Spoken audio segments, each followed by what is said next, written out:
Hello, everyone, and welcome back to another week of Where is Zur, the show where we find Zur and we take a look at his inventory.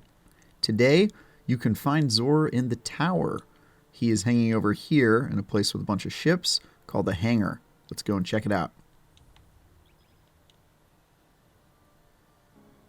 Okay, so once you touch down in the tower, you're going to want to immediately look to your left and head down some stairs, and you will find Zur hanging out in the hangar, standing on a little walkway.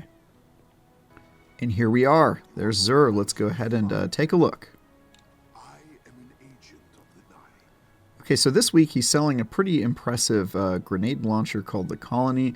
This one shoots little robots on the ground that follow players around and destroy them. It was really great in PvP. I'm sure you could still get some use out of it, so pick that up if you don't have it. For the hunters, we've got the Stompies. These are... Well, they used to be the meta for hunters, but they were recently nerfed a little bit. But they're still great boots that'd help you improve your mobility for a hunter. For Titans, we've got the ACD zero feedback fences. These are a decent set of gauntlets. However, they are not a great roll. Actually, similar to the Stompies, which are 64. These are 60, so that's actually even worse. I don't get a ton of use out of this exotic as my Titan anyway, and with a 60 roll I would skip it. However, you should pick it up if you need it for your collections, obviously. And then finally, for the Warlocks, they've got the Karnstein armlets. This is a decent exotic. It is 63, which is not the best roll for an exotic, but definitely pick it up if you need it.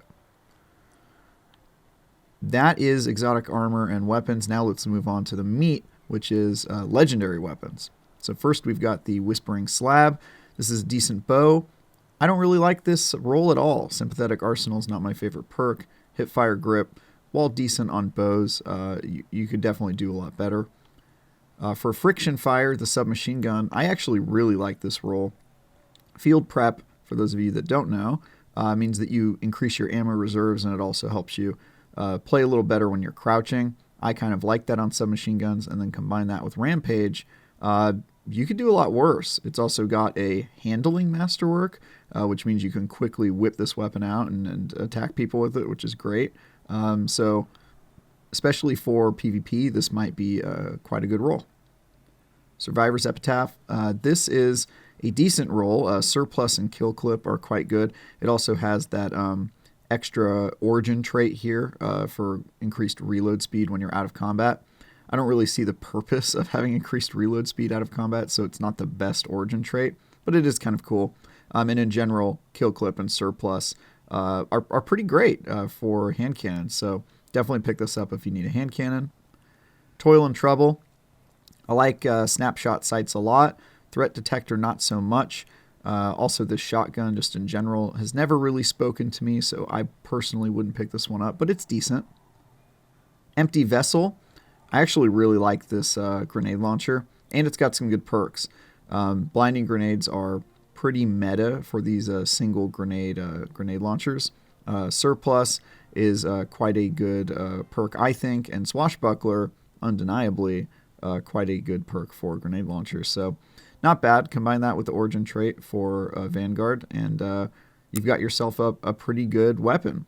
And that's before you even look at this down here, which is the masterwork for reload speed.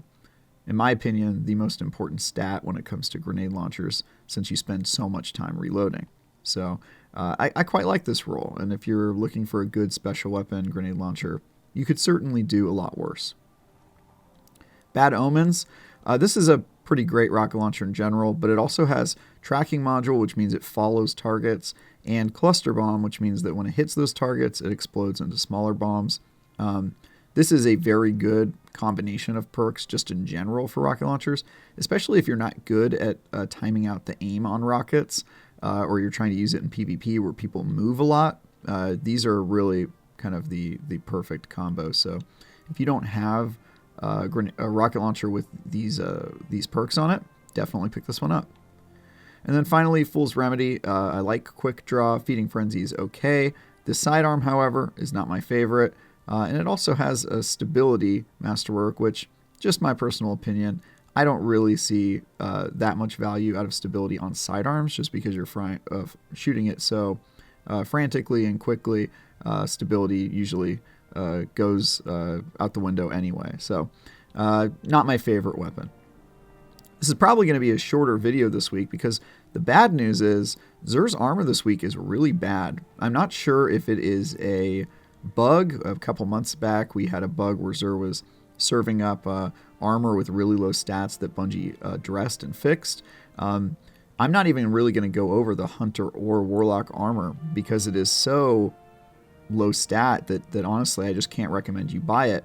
But for the Titan, similarly, these are all in sub 50s or sub 60s rather, and the one that is above 50 is 62, which is really nothing to write home about.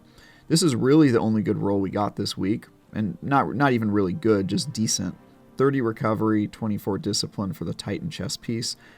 This one maybe pick up because it is so spiky. It might work for certain builds, but you know, it only has 62 stats overall, so I'm not in love with this to begin with. And this is honestly the best piece of armor that Xur is selling this week. Hunters and Warlocks got even worse rolls, and I'm not really sure what that's about, so check in next week. Maybe we'll get some better rolls, but that's what we were dealt this week. Thanks for watching, everyone. I'm Tie Guy Travis, and for everything related to Destiny 2 and Xur and his inventory, stick with IGN.